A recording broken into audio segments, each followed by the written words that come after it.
పిల్లలు కావాలనే మీ కలను నెరవేర్చుకోండి. మొదటి కన్సల్టేషన్, మొదటి స్కానింగ్ ఉచితం. వివరాల కొరకు హెగ్డే ఫెర్టిలిటీని సంప్రదించండి.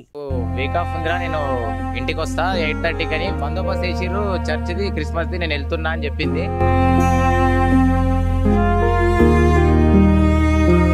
ఇక్కడ దేవునిపల్లి దగ్గర అక్కది సిగ్నల్ చూపిస్తుందని చెప్పారు. చంపి అందులో వేసిండ్రా, ఇట్లా వట్టి కొట్టి వెనక బందికెళ్ళి నూకేసిరా.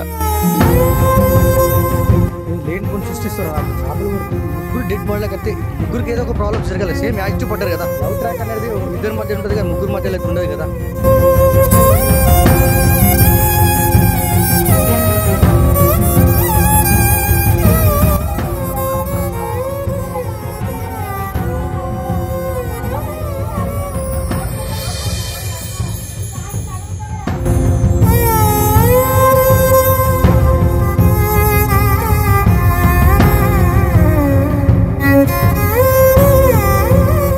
నమస్తే, వెల్కమ్ టు సుమన్ టీవీ. కామారెడ్డిలో ఆత్మహత్యలు కలకలం రేపాయి.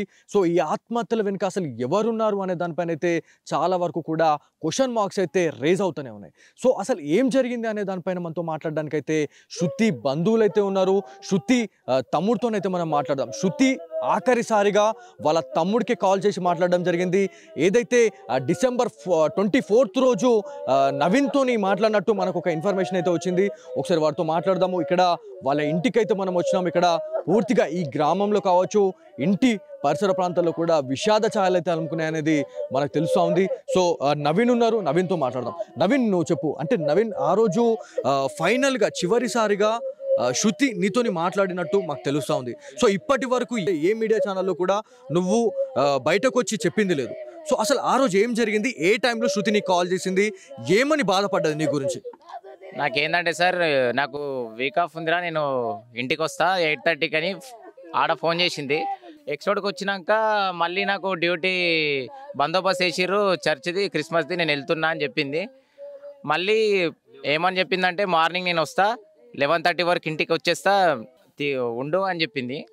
మళ్ళీ ఫోన్ చేసేసరికి 1 అవుతుంది, 2 అవుతుంది. మేము ఎంత ఫోన్ చేసినా లేపుతలేదు. తర్వాత మా అక్క ఫ్రెండ్ కానిస్టేబుల్ అక్కకి ఫోన్ చేస్తే ఇంటిమేషన్ ఇచ్చామన్నట్టు.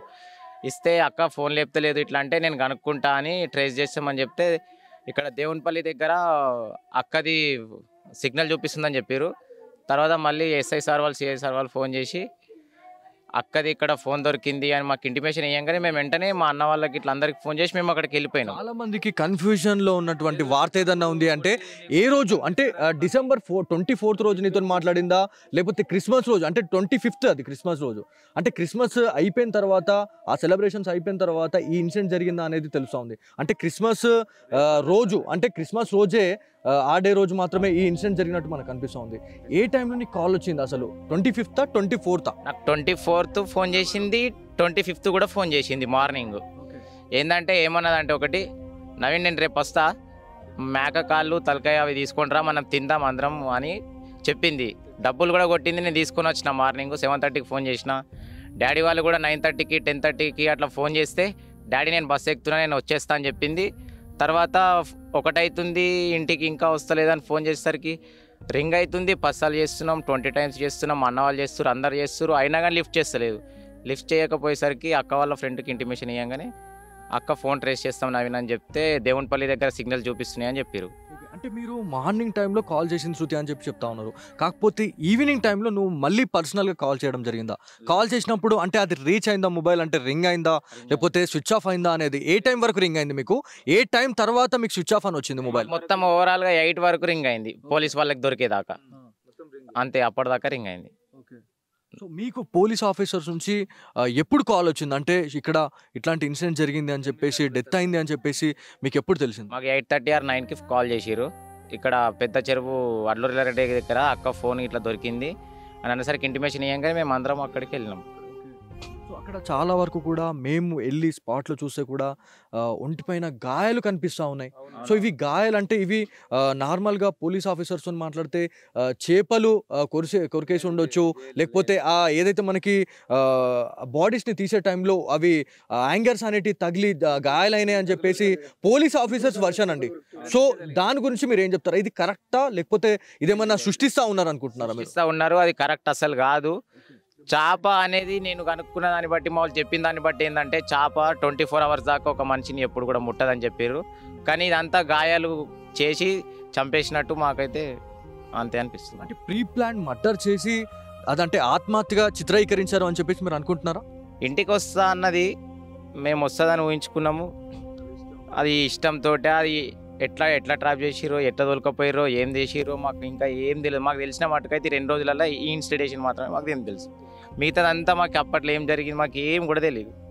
జస్ట్ వస్తా అన్నది, మళ్ళీ వెళ్ళింది, మళ్ళీ పొద్దున వస్తా అని చెప్పింది, రాలేదు. మాకు అది చాలా బాధాకరం. సో ఇక్కడ అంటే ప్రతి న్యూస్ నెట్వర్క్లో కూడా ఏదైతే మనకి లవ్ స్టోరీ అనేది బయటపడతా ఉంది, లవ్ స్టోరీగా చిత్రీకరిస్తూ ఉన్నారు అని చెప్పి తెలుస్తూ ఉంది. పోలీస్ ఇన్వెస్టిగేషన్లో భాగంగా కూడా పోలీస్ ఆఫీసర్స్ కూడా అదే చెప్తా ఉన్నారు. నిఖిల్, శృతి లవ్లో ఉన్నారు అని చెప్పి తెలుస్తూ ఉంది. థర్డ్ క్యాండిడేట్ కూడా దీంట్లో ఇన్వాల్వ్ కావడం ఏంది అని చెప్పేసి కూడా చాలామంది అంటూ ఉన్నారు. ఏదైతే మనకి గతంలో అంటే మనకి మేము 2-3 డేస్లో మేము ఉన్న టైంలో ఎవరైతే ఎస్ఐ సాయి కుమార్కి సంబంధించిన భార్య కూడా ఈ ఇన్సిడెంట్ తెలిసిన తర్వాత తన పుట్టింటికి వెళ్ళిపోయింది అని కొన్ని రూమర్స్ వస్తూ ఉన్నాయి. రూమర్సా నిజాలా అనేది కూడా బయట పెట్టాల్సింది మళ్ళీ పోలీస్ ఆఫీసర్స్. కాకపోతే పోలీస్ ఆఫీసర్ చెప్పిందంతా కూడా మీరు రాంగ్ అని మీరు చెప్తా ఉన్నారు. సో దీని గురించి మీరు ఏం చెప్తారు? వాళ్ళ ఫ్యామిలీ గురించి వాళ్ళకి తెలుస్తుంది, మా ఫ్యామిలీ గురించి మాకు తెలుస్తుంది. మా అక్క అయితే మాకు ఇప్పటిదాకా ఇట్లా లవ్ ఉంది, నాకు ఇట్లుందని ఏ రోజు కూడా మాకు ఒక్కరోజు కూడా మా అక్క చెప్పలేదు. అట్లా ఉందని మాకు తెలియదు కూడా, మేమేం కూడా చూడలేదు అక్కది ఇప్పటిదాకా. మళ్ళా నాన్న కూడా అన్నాడు, బిడ్డ నీకు మ్యారేజ్ చేస్తా అంటే సరే నాన్న చూడు అని కూడా చెప్పింది. మేము చూస్తూ ఉన్నాము, అంతలోపే ఇవన్నీ ఇలా జరిగిపోయినాయి.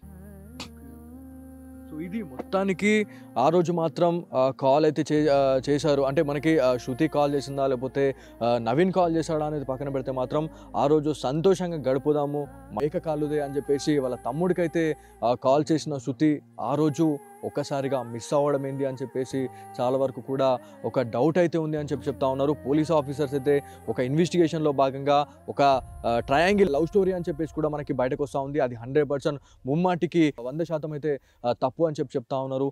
సో ఒక్కసారి శృతి వాళ్ళ ఫాదర్ ఉన్నారు, శృతి వాళ్ళ ఫాదర్తో మాట్లాడడం. అంకుల్ మీరు చెప్పండి, అంటే ఆ రోజు మీరు అక్కడ అంటే ఆ స్పాట్కి వెళ్ళిన తర్వాత మీకు ఏమనిపించింది? అంటే తను ఆత్మహత్య చేసుకొని చనిపోయిందా లేకపోతే హత్య చేసి ఆత్మహత్యలాగా చిత్రీకరించారా అనేది కూడా చాలా వరకు ఒక క్వశ్చన్ మార్క్ అయితే ఉంది. చిత్రయించే ఇబ్బందులతో చనిపోయింది, చెరువులో నూకేసినట్టుగా మాకు అనిపిస్తుంది. ఇక్కడ ఈ ఫెదువు ఇక్కడ నెత్తికి ఇట్లా తలిగింది, దెబ్బ కొట్టిరు. నేను డెడ్ బాడీ ఆటోలో వేసినప్పుడు బ్లడ్ వచ్చింది, ఇట్లా తుడుచుకుంటేనే తుడుచుకుంటేనే అన్నకామని ఇట్లా వస్తున్నది, ఇక్కడికి వెళ్ళి ఇళ్ళకి వస్తుంది, ముక్కులకి వెళ్ళి వస్తున్నది.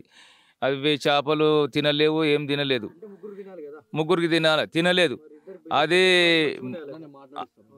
అది బాధాకరంగానే నా బిడ్డ చనిపోయింది. వాళ్ళు కొట్టి చంపి అందులో వేసిండ్రా, ఇట్లా వట్టి కొట్టి మీకు వెనక బందికెళ్ళి నూకేసిరా, దానిలో అర్థమైతే లేదు. అక్కడ మాకు కూడా చాలా వరకు కూడా క్వశ్చన్ మార్క్స్ అనేటివి కనిపిస్తూ ఉన్నాయి. అంటే ఈ ముగ్గురే ఉన్నారా లేకపోతే వీళ్ళని ఎవరైనా పిలిపించి లేకపోతే వీళ్ళని ఆ చెరువులో తోసేసి చంపేశారా అన్నట్టు కూడా చాలా వరకు కూడా కొన్ని అనుమానాలు బయటకు అనిపిస్తూ ఉంది. మా బిడ్డ బీపేట్ల పోలీస్ స్టేషన్ నేను 10:30కు ఫోన్ చేసిన, ఏం బిడ్డ నాన్న వెళ్తున్నావా అని అన్న. డాడీ అయిపోయింది, నేను యూనిఫామ్ మార్చేసి నేను వెళ్ళేస్తా, బస్సు ఎక్కుతున్నా ఆల్రెడీ అని చెప్పేసి నాకు చెప్పింది. చెప్పినాక తర్వాత 12 అయింది, నా బిడ్డ వస్తలేదని చెప్పేసి అప్పుడు ఫోన్ కాల్ చేసిన, 3-4 సార్లు చేసిన, 7-8 సార్లు చేసిన, లిఫ్ట్ చేస్తలేదు. నవీన్ అక్క ఫోన్ లేపుతలేదురా, నువ్వు చేయరా అని చెప్పిన. ఈ టైంకి కాల్ చేశారు అంటే ఇప్పుడు ఈ మాట 10 గంటల 10:30 వరకు చేసిన నేను. నైట్ కాదు, పొద్దున ఆ రోజు చేసిన. వస్తున్నానే డాడీ, నేను 11:30 12 గంటలకు నేను రెడీ వస్తాను అని చెప్పింది. ఏ టైంలో అది మీరు 25th రోజు మాట్లాడిన టైం వచ్చేసి ఏ టైంలో మీరు మాట్లాడారు? మేము 10 అవుతున్నది అప్పుడు మాట్లాడినప్పుడు. పొద్దున మంచిగా మాట్లాడింది తనకి ఎలాంటి బాధ ఎలాంటి ఏం లేకుండా మీతోని సంతోషంగా మాట్లాడింది మీరు అనుకుంటున్నారు అంతేనా? మాట్లాడింది. వాళ్ళ మమ్మీ కూడా మాట్లాడింది. మమ్మీ నాన్న పేపర్ ఉంటే తీసుకురా పోలీస్ స్టేషన్లో, మన ఇంట్లో లేదు అన్నది. అంటే మా మమ్మీ మొత్తము ఇప్పుడు పేపరు ఉంటలేదు పోలీస్ స్టేషన్లో, ఆన్నే తీసుకుందాము రద్దు పేపర్ అని చెప్పేసి చెప్పింది ఆల్రెడీ. అనే మమ్మీ నేను వస్తున్నా, వంటలు పింటలు అన్నీ రెడీ అయినాయి అంటే అయినాయి మమ్మీ నీకోసం ఎదురు చూస్తున్నాం అని చెప్పి అలా మమ్మీ మాట్లాడింది. మేమిద్దరం మాట్లాడినాం. అంటే ఆ టైంలో అమ్మ ఎక్కడ ఉండొచ్చు అంటే ఏ లొకేషన్లో? అంటే అప్పటికి బయలుదేరలేదు. సో మీరు మాట్లాడిన టైంలో బీబీపేటలోనే ఉంది, బస్ స్టాండ్లోనే ఉంది అని చెప్పేసి మీరు అన్నారు. బస్సు ఎక్కి రెడీ ఉన్నా, నేను వస్తా డాడీ అని చెప్పింది. అంటే బస్లోనే తను కామారెడ్డికి వచ్చిందని మీరు అనుకుంటున్నారా? కామారెడ్డికి వచ్చింది, ఖచ్చితంగా వచ్చింది. కామారెడ్డికి వచ్చింది. అయినాక తర్వాతనే ఇక్కడ ఏం జరిగింది అనేది నాకు ఏం కూడా అర్థమైతలేదు. కొట్టిన గాయాలు అయితే ఉన్నాయి. అంటే అమ్మాయి అంటే తర్వాత అంటే మీరు మాట్లాడిన తర్వాత మళ్ళీ శృతి మీకు కాల్ బ్యాక్ చేయడం జరిగిందా, లేకపోతే మళ్ళీ మీరు రీట్రై చేశారా లేదా? మాకు అదే 10 గంటలకు మాట్లాడినాము. డాడీ నేను వెళ్తున్నా, నేను బస్ స్టాండ్లో ఉన్న, బస్సు ఎక్కినని చెప్పింది నాకు. ఇక ఆడికెళ్ళిన తర్వాత 12 గంటలకు ఫోన్ చేస్తే లిఫ్ట్ చేయలేదు. 12 గంటల నుంచి ఇదంతా స్టార్ట్ అయిందని మీరు అనుకుంటున్నారు. ఓకే, సో ఇది మొత్తానికి కూడా ట్విస్ట్ల మీద ట్విస్ట్లు అయితే మనకి ఏర్పడతా ఉన్నాయి. ఇక్కడికి వచ్చిన తర్వాత కూడా ఏమైనా మనకి నిజాలు బయటపడే అవకాశం ఉంటుందేమో అని చెప్పేసి మనం అనుకున్నాం. కాకపోతే ప్రతి దాంట్లో కూడా లాస్ట్ వరకు వచ్చేసి మళ్ళీ క్వశ్చన్ మార్క్ అనేది పడతా ఉంది. సో శృతి వల్ల అన్నయ్య ఉన్నారు, ఇంకొక అన్నయ్య, ఒకసారి వారితో మాట్లాడదాం. అన్న మీరు చెప్పండి, మీరు అంటే ఇదంతా చూసిన తర్వాత మీకు ఏమనిపిస్తూ ఉంది? అంటే ఇదంతా కూడా పోలీస్ డిపార్ట్మెంట్ ఇదంతా ఒక హైడ్రామా క్రియేట్ చేస్తుందని మీరు అనుకుంటున్నారా? అమ్మాయిని బాగా ఇష్యూ చేసేస్తారన్న, ఆ మీడియా చూసి ఏందన్న ఇష్టం ఉన్నట్టు ఇష్యూ చేస్తారు. అట్లా ఒక అమ్మాయి మీద అంతా ఇది చేయడం కరెక్ట్ కాదన్న. అసలుకి ఏం లేనిపోని సృష్టిస్తారు అన్న. ఒకసారి నేను చూస్తే అసలు ఏందన్న అమ్మాయి లవ్ ట్రయాంగిల్ లవ్ స్టోరీ అట. ఏందన్న ఒక అమ్మాయి చచ్చిపోతే బాధలు లవ్ అనేది చేసుకుంటే ఇంటి దగ్గర వచ్చి పెద్దలకు అడుగుతుండే అన్న. ఒక చిన్న లాజిక్ ఆలోచించు, మేము ఒప్పుకోకపోతే అప్పుడు చేసుకుంటుండే ప్రాబ్లం. ఒక చిన్న ఆలోచించండి, దానికి లవ్ యాంగిల్ అట, లవ్ స్టోరీ యాంగిల్ అట. అమ్మాయిని అంత బ్లేమ్ చేయడం ఏందన్న? అసలు అంత ఘోరంగా చేయడం కరెక్ట్ కాదు. సరే అన్న, అమ్మాయిని 100% కొట్టిరన్న. ఎట్లా అంటే తట్టిన తాకితే 3 వ్యక్తులు తాకాలి అన్న దెబ్బలు. 3 ఇట్లా వాళ్ళకేమో డెడ్ బాడీలు ఏమో నీట్గా ఉన్నాయి, వీళ్ళకేమో చెల్లెకేమో ముక్కులకి నుంచి చెవులకి బ్లడ్. పోలీస్ ఆఫీసర్స్తో కూడా నేను ఇప్పుడు వెళ్ళడం జరిగింది. సదాశివనర్ పిఎస్కి నేను వెళ్ళినాను. ఎవరైతే విచారణ అధికారులుగా ఉన్నటువంటి సిఐ అదేవిధంగా ఎస్ఐ గారితో కూడా నేను మాట్లాడినాను. సో వాళ్ళకు నేను క్వశ్చన్ చేసినప్పుడు ఎస్ఐ ఒంటిపైన గాయాలు ఉన్నాయా, గాయాలు కనిపిస్తా ఉన్నాయంటే లేదు అని చెప్పారు. అదేవిధంగా శృతి పైన గాయాలు ఉన్నాయని చెప్పేసి సుమన్ టీవీ డే 1 నుంచి కూడా ఇదే మాట బయటకు తీసుకొని వస్తుంది. కాకపోతే ఎవరైతే పోలీస్ అధికారులతో మనం మాట్లాడినప్పుడు ఎలాంటి గాయాలు కాలేదు, ఏదైతే మనకి చేపలు కొరికినాయి తినే టైంలోనే అది ఇట్లా ఈ బ్లీడింగ్ అంతా అది అయింది, ఈ గాయాలు ఏర్పడ్డాయి అని చెప్పేసి పోలీస్ ఆఫీసర్ చెప్తున్న వర్షన్. సో వాళ్ళ గురించి మీరు ఏం చెప్తారు? అదే ఇప్పుడు చేపలు కొరికినాయి అంటారు కదన్నా. చేపలు కొడితే 3 డెడ్ బాడీలకు అయితే 3కి ఏదో ఒక ప్రాబ్లమ్స్ జరగాలి. సేమ్ యాక్టివ్ పడ్డారు కదా, ఎగ్జాక్ట్లీ అదే లొకేషన్ సేమ్ ప్రతి ఒక్క బాడీ కూడా 5 మీటర్ 10 మీటర్ డిస్టెన్స్ లోనే 3 డెడ్ బాడీస్ కూడా దొరికినాయి. చేపలు కొరకాలి కదా, ఒక బాడీకి అయితే చేపలు ఇట్లా కొరికాయి కదా. చెవులకి బ్లడ్ మొత్తం బ్లీడింగ్, ఇదంతా తల మొత్తం బ్లడ్ తోనే ఉంది. ఎత్తి ఇదంతా బ్లడ్. అన్న మీరు చెప్పండి, అంటే పర్సనల్ గా అమ్మాయిని వాంటెడ్లీ తీసుకొచ్చి చాలా వరకు దారుణంగా కొట్టి చంపేశారని మీరు అనుకుంటున్నారు? 100% అయితే జరిగింది. ఏం జరిగిందో తెలియదు మాకు కూడా. మీరే ఇక మీ సుమన్ టీవీ వాళ్ళు మాకు న్యాయం చేస్తారని. డెఫినెట్లీ సుమన్ టీవీ వచ్చింది అందుకు, ఎందుకంటే ఒక అమ్మాయి జీవితం ఇవాళ ఆల్రెడీ కొలాప్స్ అయిపోయింది. తని వల్ల తిరిగి రాని లోకాలకు వెళ్ళిపోయింది. ఎస్, దాని గురించే మేము వచ్చినాం. ఎందుకంటే ఒక అమ్మాయికి సంబంధించిన పరువుకి సంబంధించిన మ్యాటర్ ఇది. ఒక ఫ్యామిలీ వల్ల బాధపడతా ఉంది, ఇవాళ వీళ్ళంతా ఉన్నారు కానీ ఇలా సచ్చి బతుకుతా ఉన్నట్టు కనిపిస్తుంది. సో దీని గురించి అంటే మీరు ఇదంతా కూడా పోలీస్ ఆఫీసర్స్ ఇదంతా ఒక హైడ్రామా క్రియేట్ చేస్తున్నారు అని మీరు అనుకుంటున్నారు? ఖచ్చితంగా సార్. ఇప్పుడు అమ్మాయి మంచిగానే ఉంది. అమ్మాయి ఇంటికి రాకపోతుండే కదా, ఏదైనా బాధలో ఉంటే ఇంటికి రాకపోతుండే కదా. ఇంటికి వస్తున్నారా, నేను లంచ్కి వస్తున్నా, మటన్ తీసుకురాని ఫోన్ చేసిండు. అలాంటి బాధలో ఉంటే రూమ్ దగ్గర నుండి ఏదో కుమిలిపోతుండే కదా, కుమిలిపోతుంది రూమ్లోనే ఉంటుండే. నైట్ కాల్ చేసింది, ఏదో టార్చర్ చేస్తున్నారు వాళ్ళ నైట్ కూడా తమ్ముడు కాల్ చేసింది, ఏడ్చుకుంటా ఫోన్ చేసింది. అక్క ఏడ్చుకుంటా ఫోన్ చేసి, ఎందుకు ఫోన్ చేస్తున్నావు అంటే ఏం లేదురా నేను అట్లా ఏం చేసుకోను అది అనుకుంటా నైట్ కాల్ చేసి మాట్లాడింది. మళ్ళీ తెల్లారి ఫోన్ చేస్తే కూడా నేను వస్తున్నారా ఆల్రెడీ వెళ్ళింది అన్నది. మళ్ళీ ఎక్స్ రోడ్ దగ్గరకు వచ్చి రిటర్న్ అవుతుందంటే దానికి ఏదైనా బలమైన కారణాలు ఎక్కడి వరకు వచ్చారు? గాంధార్ ఎక్స్ రోడ్ వరకు వచ్చిందా తను? ఎట్లా వచ్చారు? అంటే బై రోడ్ అంటే మనకి బస్ లో వచ్చిందా లేకపోతే బస్కి వచ్చింది. బస్కి వచ్చిన తర్వాత నాకు కాల్ వచ్చిన తర్వాత ఇమీడియట్లీ వెళ్ళిపోయింది. వెళ్ళిపోతే ఒక హాఫ్ అన్ అవర్ తర్వాత రింగ్ అయితే ఫోన్ అసలు లిఫ్ట్ చేయలేదు. ఇక ఎన్నిసార్లు కాల్ చేసినా అసలు ఆన్సర్ లేదు. ఇక అది ఏ టైంలో మీరు రిట్రై చేసి? నెక్స్ట్ డే 25th రోజు అసలు కాల్ అసలు లేదు, ఏం లేదు. ఇక అసలుకి ఒకవేళ అట్లా ప్రాబ్లమ్స్ ఉంటే అలా ప్రాబ్లం ఉంటే అసలు రాకపోతుండే, రూమ్లోనే ఏదో డిస్కషన్ చేసుకుంటుండే కదా. నాకు ఇట్లా ప్రాబ్లం ఉందని ఇంటికి కూడా చెప్పేది ఉండే కదా. ఏం జరుగుతుంది అసలు? ఫోన్ చేసి రిటర్న్ ఏదో బెదిరింపులు కాల్ చేస్తాను కదా, రిటర్న్ ఇంటికి వెళ్ళిపోయింది, రిటర్న్ కాల్ వెళ్ళిపోయింది అక్కడికి. ఏదో జరిగింది అన్న, మాకు కూడా అర్థం కావట్లేదు. ఒక అమ్మాయికి అయితే అట్లా దుర్మార్గంగా అట్లా చేయడం మీడియా కరెక్ట్ కాదన్న. ఒక న్యాయం చేయాలి. అమ్మాయి విషయం కూడా ఆలోచించండి ఒకసారి. ముగ్గురు వ్యక్తులు కూడా కొంచెం ఆలోచించండి. ముగ్గురు కదా, ఇద్దరు అనుకుంటే మనం కూడా ఒక రకంగా అనుకుందాం. ముగ్గురు వ్యక్తులు కదా, ఏం జరిగింది మాకు కూడా తెలియాలి. అసలు పోలీసులు కూడా కొంచెం న్యాయం చేయాలి. అసలు అమ్మాయి తరపున కూడా కొంచెం న్యాయం చేసి బాగుంటుందని మేము అనుకుంటున్నాం. అంటే తను బస్లో గాంధార్ ఎక్స్ రోడ్ వరకు వచ్చిన క్యాండిడేట్ తను అక్కడే అంటే అక్కడ తను ఆ స్టాప్ లో దిగడం జరిగిందా లేకపోతే అదే బస్ లో మళ్ళీ కామారెడ్డి వెళ్ళిర్రా అనేది చాలా పెద్ద క్వశ్చన్ ఉంది. దిగిన తర్వాత కాల్ చేసింది, తమ్ముని కాల్ చేసింది, నాకు డ్యూటీ వచ్చింది, నేను రిటర్న్ వెళ్ళిపోతున్నారా. నైట్ ఎక్స్ రోడ్ లో దిగి మళ్ళీ నేను రేపు నాకు డ్యూటీ ఉంది, డ్యూటీ క్లియర్ చేసుకుని నేను మళ్ళీ పొద్దున్న వచ్చేస్తా అని చెప్పింది. కానీ మేము మళ్ళీ 11 నాన్న 10:30కి అట్లా ఫోన్ చేస్తే లిఫ్ట్ చేసింది. నేను బస్ ఎక్కుతున్నా డాడీ అని చెప్పింది. మళ్ళీ మేము 12 అవుతుంది, మా దగ్గరకు వచ్చేసరికి 12:30 అవుతుంది. మరి ఇంకా వస్తలేదు అక్క. ఇంకా 24th రోజు గాంధార్ ఎక్స్ రోడ్ వరకు శృతి వచ్చింది. అంటే ప్రతి ఒక్క మీడియా ఛానల్ అనుకుంటుంది ఏంటంటే 25th రోజు వరకు కూడా గాంధారి ఎక్స్ రోడ్ వరకు శృతి వచ్చిందని అనుకుంటున్నారు. కాకపోతే 24th రోజే వచ్చింది. 24th రోజు నైట్ వచ్చింది.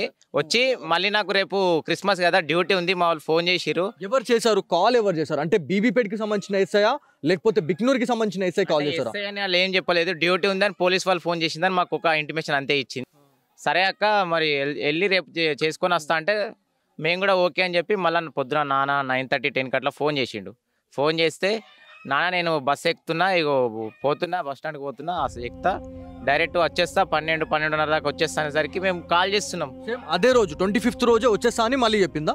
25th రోజు మార్నింగ్ నేను చేస్తే వస్తున్నారా నేను బస్ ఎక్కుతా అని అన్నది. అప్పటి వరకు డ్యూటీ చేసిందా తను? డ్యూటీ చేసినా అని చెప్పింది మాకు. ఇక్కడ ఏ లొకేషన్ లో? బీపేటలో చేసినా అని చెప్పింది, లోకల్లో చేసినా అని చెప్పింది. అంటే పిఎస్ లో డ్యూటీ చేసిందా తను? ఎక్కడైనా క్రిస్మస్ సెలబ్రేషన్స్ ఉంటాయి కాబట్టి అక్కడ చర్చెస్ దగ్గర ఏమైనా సెలబ్రేషన్ చేసా అంటే దగ్గరనే చేసినా అని చెప్పింది. అదొకటే మాకు అదొకటే తెలుసు, వస్తా అని చెప్పింది. ఈ 2 రోజులలో జరిగిన విషయం ఇది అంతే. మాకు మిగతా ఏ విషయాలు కూడా అంత క్లారిటీ. 9:30 బస్ ఎక్కింది. 9:30 బస్ ఎక్కేసరికి మనం 9:30 అంటే కానీ బీపేట నుంచి ఇక్కడ రావడానికి 12:30 అవుతుంది. బాబాయ్ 12:30కి లంచ్ కోసం ఫోన్ చేసిండు. ఫస్ట్ ఫోన్ చేసి లిఫ్ట్ చేయలేదు, సెకండ్ 20 times ఫోన్ చేసినా లిఫ్ట్ చేయలేదు. ఇక అప్పుడు మాకు మనం వచ్చి ఇక సిస్టర్ కాల్ చేసిండు, కానిస్టేబుల్ సిస్టర్ కాల్ చేసి అప్పుడు చెప్పింది అన్నట్టు లొకేషన్ ట్రేక్ చేయదు, దాని ద్వారా అక్కడ చెప్పులు ఉన్నాయి, ఫోన్ ఉంది కట్టపైన అని తెలిసింది అప్పుడు మాకు. అక్కడ ఇంకొక ట్విస్ట్ ఏంటంటే వీళ్ళ మొబైల్స్ అనేటివి గట్టు మీద పడేసిపోయారు. అంటే వాళ్ళు దుంకేశారా లేకపోతే ఆత్మహత్య చేసుకున్నారా లేకపోతే కొట్టి చంపేసి వాళ్ళు ఆ చెరువులో వేసారా అనేది చాలా పెద్ద క్వశ్చన్ ఉంది. సో బాడీ పైన అయితే ఒంటిపైన గాయాలు ఉన్నాయని మీరు బలంగా నమ్ముతా ఉన్నారు. సో దీని గురించి అంటే పోస్ట్ మార్టం నివేదిక ఆధారంగా కూడా కొన్ని న్యూస్ అనేది బయటకు వస్తూ ఉంది. ఎలాంటి గాయాలు కాలేదని పోస్ట్ మార్టం రిపోర్ట్సే చెప్తున్నాయని ఒక న్యూస్ కూడా పొద్దున్న నుంచి వైరల్ అవుతా ఉంది. సో ఇదంతా కూడా రాంగ్ అంటారా? రాంగ్, ఖచ్చితంగా రాంగ్. ఎందుకంటే ఖచ్చితంగా దెబ్బలు ఉన్నాయి, మేము చూసినాం, మేము కళ్ళతో బాడీ దగ్గర మేము ఉన్నాం కదా. ఇవన్నీ బ్లడ్ ఇవన్నీ ఉన్నాయి, ఎట్లా వస్తాయి? అవి వస్తే ముగ్గురికి రావాలి కదా, ముగ్గురు కొట్టుకున్నారు అనుకుంటే ముగ్గురికి రావాలి కదా. ఒక అమ్మాయికి ఎట్లా వస్తాయి? ముగ్గులకేం బ్లడ్ ఎట్లా వస్తుంది? చెవులకేం ఎట్లా వస్తుంది? ఇదంతా బాడీ మొత్తం ఫేస్ గాయాలు అంటే గాయాలు మీన్స్ అంటే ఎట్లా ఉన్నాయి అంటే ఇక్కడ తలపైన ఇక్కడ చెవుల పైన బ్లడ్ వచ్చింది, ముక్కులకి బ్లడ్ వచ్చింది, ఇదంతా ఓర్చుకపోయినట్టు ఇదంతా పలిపోయింది. అంటే ఇప్పుడు ఇదంతా కూడా చూస్తే ఇప్పటికీ కన్ఫ్యూజనే ఉంది. అంటే మీరు చెప్తా ఉన్నారు, మేము క్వశ్చన్ వేస్తా ఉన్నాం, మాకు ఇంకా కన్ఫ్యూజనే ఉంది. కాకపోతే వాళ్ళు కార్లో ముగ్గురు వచ్చిర్రు అనేది క్లియర్ కట్ ఉంది. సో ఇదంతా కూడా ఎక్కడి నుంచి జరిగింది అనుకుంటున్నారు మీరు? అంటే కామారెడ్డి నుంచి జరిగిందా? కామారెడ్డి నుంచి ఇక్కడికి వచ్చారా? ఏంది అనేది నేను తెలియదు. ఎక్కడి నుంచి జరిగింది ఏం తెలియదు. ముగ్గురు మధ్య ఏం జరిగిందో కూడా మాకు కూడా ఏం అర్థం కావట్లేదు. అసలు వాళ్ళ ముగ్గురు మధ్య ఏం జరిగిందో కూడా మాకు కూడా ఇంకేం తెలుసలేదు. లవ్ ట్రాక్ అనేది ఇద్దరి మధ్య ఉంటుంది కానీ ముగ్గురు మధ్యలో అయితే ఉండదు కదా. ఒక చిన్న ఒకటి ఏంటంటే ఎవరైతే ఇప్పుడు మీడియా ప్రతినిధులు చాలా వరకు కూడా చెప్తున్న వాళ్ళు కావచ్చు, లేకపోతే పోలీస్ ఆఫీసర్ చెప్తున్నది ఏంటంటే వీళ్ళిద్దరు అంటే ఎస్ఐ సాయి కుమార్కి శృతి, అదేవిధంగా నిఖిల్ కాల్ చేస్తేనే ఎస్ఐ సాయి కుమార్ అనే క్యాండిడేట్ అక్కడికి రావడం జరిగింది. ఆత్మహత్య చేసుకుంటాను అని చెప్పేసి అన్న తర్వాతనే ఆయన రెస్క్యూ చేసేందుకు అదంతా అంటే కౌన్సిలింగ్ చేసే పద్ధతి అనేది ఉంటుంది పోలీస్ ఆఫీసర్ దగ్గర. సో ఇదంతా కూడా వాళ్ళకి చెప్తే మరి అట్లాంటిది ఏమన్నా అవుతుందేమో అని చెప్పేసి ఆయన రావడం జరిగింది. ఆయన రెస్క్యూ చేసి అంటే వాళ్ళిద్దరిని కాపాడే టైంలోనే ఇతను కూడా దాంట్లో మునిగి చనిపోయాడు అనేది బయటకు వస్తూ ఉందండి. హత్య చేసుకున్నాను అని చెప్పి కాల్ చేసి చెప్పారు అంటారు కదా, హత్య చేసుకున్నాడు ఇంటికి రాకపోతుండే నాకు ఇలా పని ఉంది, ఆత్మహత్య చేసుకుంటాము అని చెప్పేసి ఏమైనా కాల్ చేసి ఉండొచ్చు అని మేము అనుకుంటాం. ఆత్మహత్య చేసుకున్నది ఇంటికి వస్తాను చెప్పుకోదు ఎందుకంటే ఇంటికి వస్తాను చెప్పుకుంది. మారే మధ్యలో ఏం జరిగిందో అర్థం కాలేదు. ఫస్ట్ ఇంటికి 9:30కి ఆల్రెడీ బస్ ఎక్కిన మధ్యలో ఏం జరిగింది మాకు తెలియాలి కదా. ఇది మొత్తానికి ప్రతి దగ్గర కూడా ఒక క్వశ్చన్ మార్క్ అయితే ఉంది. ఎవరైతే కుటుంబీకులతో కూడా మనం మాట్లాడదాము అని చెప్పేసి సుమన్ టీవీ ఇక్కడికి రావడం జరిగింది. కాకపోతే ప్రతి దాంట్లో కూడా లాస్ట్ వరకు వచ్చేసి ఒక క్వశ్చన్ మార్క్ అనేది పడుతూ ఉంది. సో 2 days నుంచి కూడా మనం మాట్లాడుతున్న టైంలో కూడా శృతి గురించి మనం ఏం మాట్లాడుతున్నామా, లేకపోతే ఎస్ఐ సాయి కుమార్ గురించి మనం ఏం మాట్లాడుతున్నాం, కంప్యూటర్ ఆపరేటర్ నిఖిల్ గురించి మనం ఏం మాట్లాడినా కూడా లాస్ట్కి వచ్చేసి క్వశ్చన్ మార్క్ అనేది పడుతూ ఉంది. సో ఇదంతా కూడా ప్రాపర్ ఇన్వెస్టిగేషన్ అనేది జరగాలి. మరి సింధు శర్మ తను కూడా ఒక మహిళా ఐపీఎస్ ఆఫీసరే కాబట్టి ఈ మహిళకి ఎవరైతే మహిళా కానిస్టేబుల్కి ఎలాంటి న్యాయం జరుగుతుంది ఈ కేసులో అనే దానిపైన అయితే చాలా వరకు ఉత్కంఠగా అయితే ఎదురు చూస్తూ ఉన్నారు. చాలామంది వాళ్ళ బాధపడుతున్న పరిస్థితి ఉంది. బంధువులు వస్తూనే ఉన్నారు, ఇవాళ బాధపడుతూ ఉన్నారు, కన్నీరు మున్నీరు అవుతూ ఉన్నారు. ఒక్కసారి మీరు చూడొచ్చు పూర్తిగా అంటే గాంధారికి వచ్చిన తర్వాత మనం గాంధారి ఈ విలేజ్లో ఎవరిని మాట్లాడించినా కూడా శృతి గురించి ఒక్కరు కూడా ఒక బ్యాడ్గా మాట్లాడింది లేదు. ఎందుకంటే మనం ఇక్కడికి వచ్చినాము, ప్రతి దగ్గరకు వచ్చి కొంతమందితో మనం మాట్లాడే టైంలో తను మంచి క్యాండిడేట్ అనే చెప్పారు, కానీ ఒక్క దగ్గర కూడా ఈ లవ్ ట్రాక్ అది ఇదే అని చెప్పేసి ఎక్కడ కూడా చెప్పనట్టు మనకు అనిపించింది. కాకపోతే వీళ్ళ దగ్గరకు వస్తేనే మనకు ఒక నిర్ధారణ అయితే ఉంటుంది అనే దానిపైన మనం సుమన్ టీవీ ఇక్కడికి రావడం జరిగింది. కుటుంబీకులు అయితే తీవ్రంగా వాళ్ళు ఆవేదన వ్యక్తం చేస్తూ ఉన్నారు, బాధపడతా ఉన్నారు. అసలు ఏంది అంటే ఇక్కడ ఈ సిచ్యువేషన్లో అసలు ఏం జరిగింది అనే దానిపైన అయితే చాలామంది కూడా ఇవాళ ఉత్కంఠగా ఎదురు చూస్తూ ఉన్నారు. సో ఫైనల్గా ఎవరైతే నవీన్తో మాట్లాడదాం. నవీన్, మీరు చెప్పండి, ఇప్పుడు ఫైనల్గా మీరు ఈ కేసు అనేది ఎప్పుడు ఛేదించే అవకాశం ఉంది అని చెప్పేసి పోలీస్ ఆఫీసర్స్ ఏమైనా చెప్పడం జరిగిందా? ఎస్పీ సింధు శర్మ గారు మిమ్మల్ని పరామర్శించడం జరిగిందా? ఎందుకంటే తను కూడా ఒక మహిళా IPS officer, at the same time me sister కూడా ఒక మహిళా పోలీస్. సో దీని గురించి ఏమైనా పోలీస్ ఆఫీసర్స్ ఎవరైనా ఇక్కడికి రావడం జరిగిందా, పరామర్శించడం జరిగిందా? అక్కడే గవర్నమెంట్ హాస్పిటల్నే పరిశ్రమించారు. ఏంటంటే మాకు కూడా ఇంకా ఏం క్లారిటీగా తెలియదు.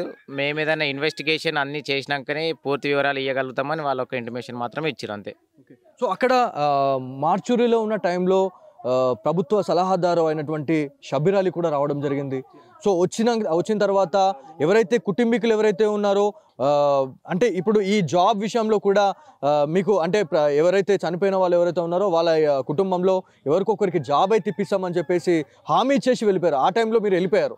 సో హాస్పిటల్ నుంచి మీరు వెళ్ళిపోయిన కొద్ది నిమిషాల్లో మాత్రమే షబీర్ అలీ రావడం జరిగింది. ఒక జాబ్ గురించి అయితే ఒక అష్యూరెన్స్ అయితే వాళ్ళు ఒక భరోసా ఇవ్వడం జరిగింది. సో ఆ జాబ్ గురించి ఏమైనా మీరు మాట్లాడదలుచుకుంటున్నారా? జాబ్ అనేది మేము వచ్చేసినాం అక్కడి నుంచి, మాకు ఏం ఇంటిమేషన్ రాలేదు. మాకు అసలు ఏం జాబ్ ఇస్తామని తెలియదు, వాళ్ళకి ఏమి ఇస్తారని తెలియదు.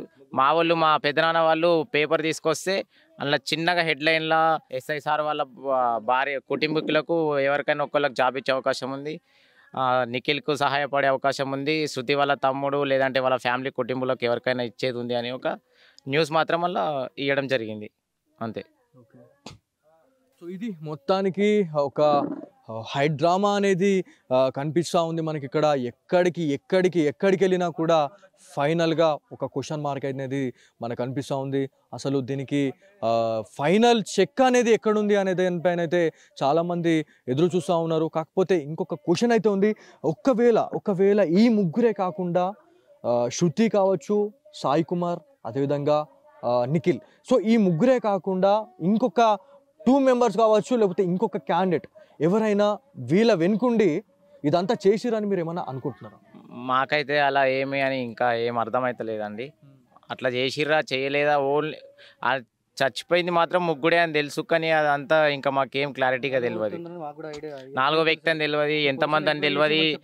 పోలీస్ ఎంక్వైరీ చేసి మాకు చెప్పగలిగితేనే మేము ఏదన్నా చేయగలుగుతాం, కానీ అదంతా ఏం లేదు. మాకు తెలిసిన మట్టుకు ఓన్లీ 3 మెంబర్స్ అనేది తెలుసు మాకు, అంతే. సో ఇది మొత్తానికి అంతే. ఎక్కడ చూసినా కూడా ఒక క్వశ్చన్ మార్క్ అనేది రేజ్ అవుతా ఉంది. కాకపోతే పోలీస్ ఆఫీసర్స్ ఒక ప్రాపర్ ఇన్వెస్టిగేషన్ అనేది సాగాల. అదేవిధంగా ఏదైతే ఈ బాధింపబడినటువంటి కుటుంబీకులు ఎవరైతే ఉన్నారో వాళ్ళకి ఒక జాబ్ అష్యూరెన్స్ అనేది ప్రభుత్వం కేటాయించాలి అని చెప్పేసి ప్రభుత్వ సలహాదారు అయినటువంటి షబ్బీర్ అలీ గారు అయితే ఒక డిమాండ్ అయితే చేయడం జరిగింది. అదేవిధంగా ఒక అష్యూరెన్స్ అయితే ఇచ్చినారు అనేది మనకు ఒకటి ఇన్ఫర్మేషన్ అయితే వచ్చింది. సో ఏదేమైనప్పటికీ ఈ ఇన్సిడెంట్ అనేది ఒక్కసారిగా 2 తెలుగు రాష్ట్రాలతో పాటు ఇండియా వైడ్గా ఒక్కసారిగా చర్చనీయాంశం అయిందని చెప్పుకోవాలి. ఎందుకంటే సామాన్య ప్రజలు ఆత్మహత్య చేసుకోవడం ఒక పక్కన పెడితే, ఒక పోలీస్ డిపార్ట్మెంట్లో ఉండి ఒక 2 పోలీస్ కాప్స్ అనే వాళ్ళు ఆత్మహత్య చేసుకోవడం ఏంది అని చెప్పేసి చాలామంది ఇవాళ ఆశ్చర్యం వ్యక్తం చేస్తూ ఉన్నారు. కాకపోతే శృతి విషయంలోనైతే వాంటెడ్లీ పిలిపించి మరి తన్ని హత్య చేసి మరి ఆత్మహత్యగా చిత్రీకరించారు అనేది వీళ్ళ కుటుంబీకుల వర్షం. సో ఇది ఇక్కడ ఉన్న తాజా పరిస్థితి. కెమెరా పర్సన్ కార్తిక్తో బాలు, సుమన్ టీవీ, గాంధారి విలేజ్ నుంచి.